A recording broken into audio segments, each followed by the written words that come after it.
I wrote a manifesto 10 years ago and published it under the name Free Me with the subtitle, Who Are You and What Do You Want? It was an effort to actually discover my beliefs, how and why I came to those beliefs, and document it. The 7 chapters cover what I think are the most important questions in life. Each chapter is broken into 7 subsections.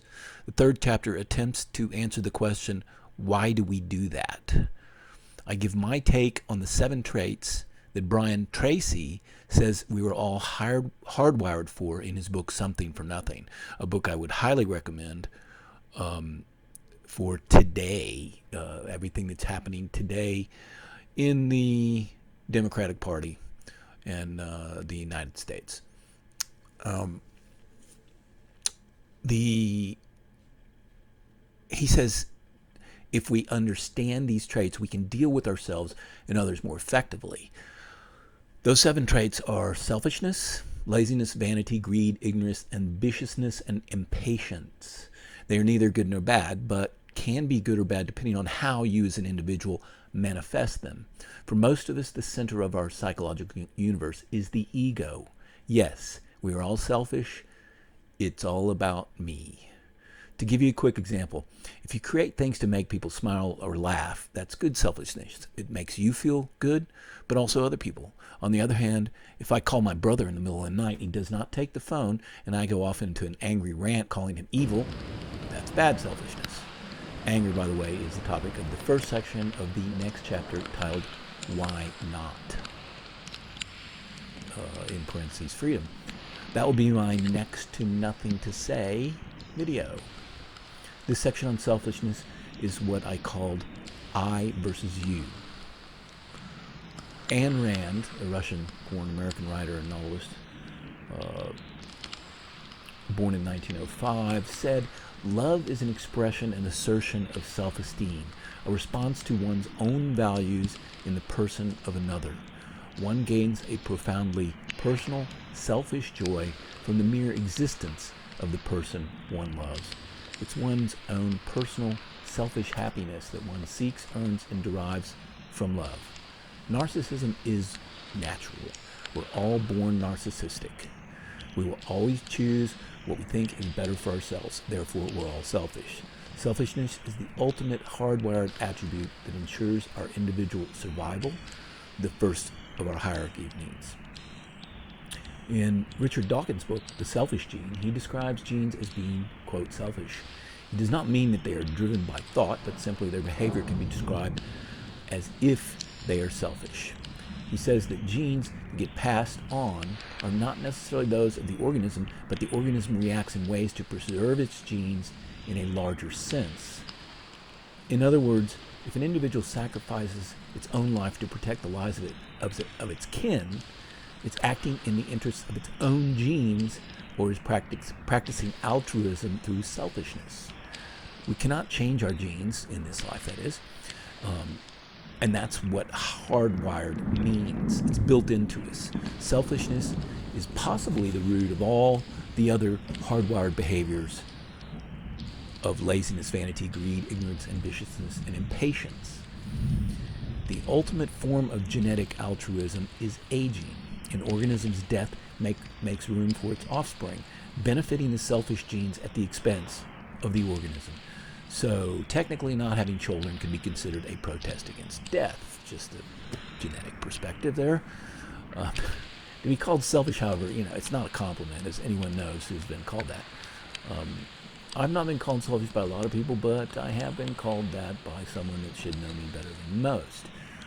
Yes, I'm selfish like everyone, maybe even more than most. Ayn Rand, in her collection of essays, titled The Virtue of Selfishness, recognized that the normal use of the word selfish meant the regard for one's own welfare to the disregard of others, to be different from her definition of selfishness.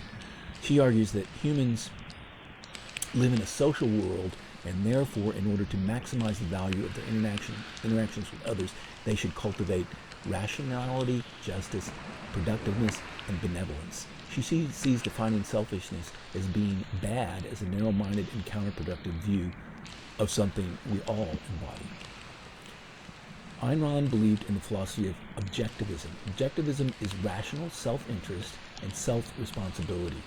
The idea that no man is any other man's slave. In this light, she was a classic political liberal, believing in individualism, the constitutional protection of individual rights to life, liberty, and property, and limited government. Much of this was probably a result of her father's pharmacy being confiscated by the Soviets after the Communist Revolution in 1917.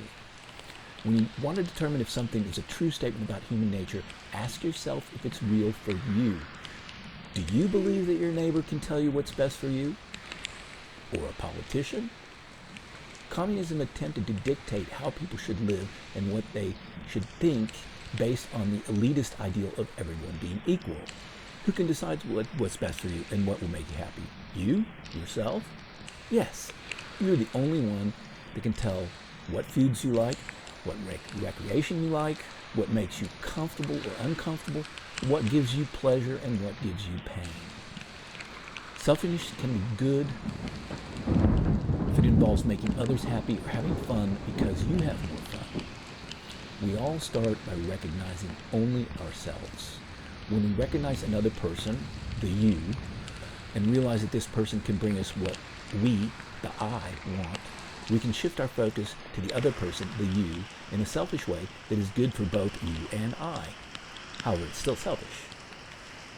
We have to learn to appreciate others. Unfortunately, teachers have been trained in recent years that high self-esteem is the child's passport to happiness, success, and good education. There's little emphasis on self-discipline, hard work, integrity, doing what you say, in other words, consistency, and little reality in self-assessment. Little concern for the reality of self-assessment is evident when a 9-year-old child tells himself he's the strongest man in the world. But some say, after all, he's only 9 years old. What do you expect? Our culture tells kids that they should feel good about themselves, sometimes even think of themselves as perfect, irregardless if they are spoiled, selfish, indifferent, wasteful, or cruel. To the contrary, recent research has shown that high self-esteem can cause more incidences of acts of aggression, bragging, being overly opinionated, and interrupting others in conversation. In a letter to his father, Robert Louis Stevenson wrote, "The wisdom of the world consists of making oneself very little."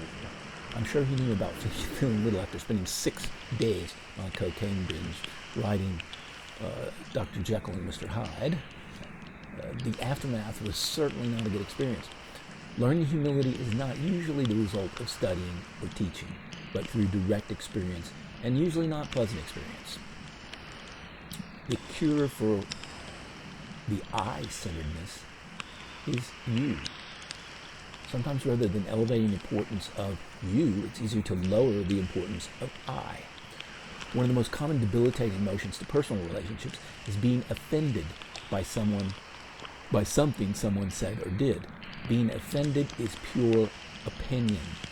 As Marcus Aurelius, the famous Roman emperor, simply said, "Take away your opinion, and there is taken away the complaint, quote, I have been offended. Take away the complaint, I have been offended, and the offense is gone." Give people the benefit of the doubt. Doubt your opinions.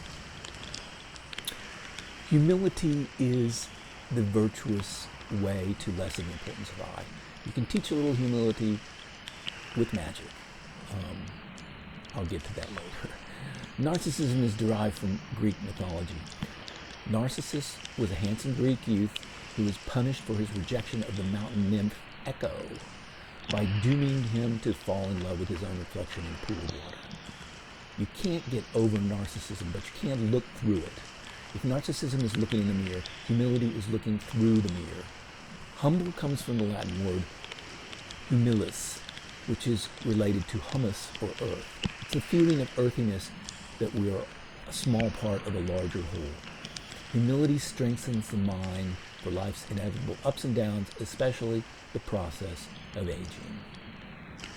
It tones ignorance that creates conflict. It tones arrogance that creates conflict. True humility attracts people to be more open and honest, creating more opportunity for friendship and connectedness. Humility will help overcome the entitlement attitude that comes with overly high self-esteem and narcissism. Our consumer culture reinforces this entitlement attitude with slogans like, "You deserve a break today," to "You've earned it," so that people think just by existing they have earned the right to social welfare and guaranteed comfort. Humility can put you on the road to compassion. Rabbi Menachem Schneerson said, when asked the difference between kindness and compassion, quote, "Kindness gives to another. Compassion knows no other." Compassion is the ultimate reflection of connectedness. The simplest and easiest way to connect with people is by smiling. That's why the first lenticular postcard that I made was my smile card. I've literally created hundreds and hundreds of smiles with it. That makes me happy. It's all about me, remember? Smiling is selfish. Even though it makes almost everyone feel better, the reaction you get the majority of the time, people smile back, makes you feel better. When you feel good, where do you usually feel the goodness? Try this. Point to yourself. Where are you pointing? If you're like almost everyone else, you're pointing at your heart.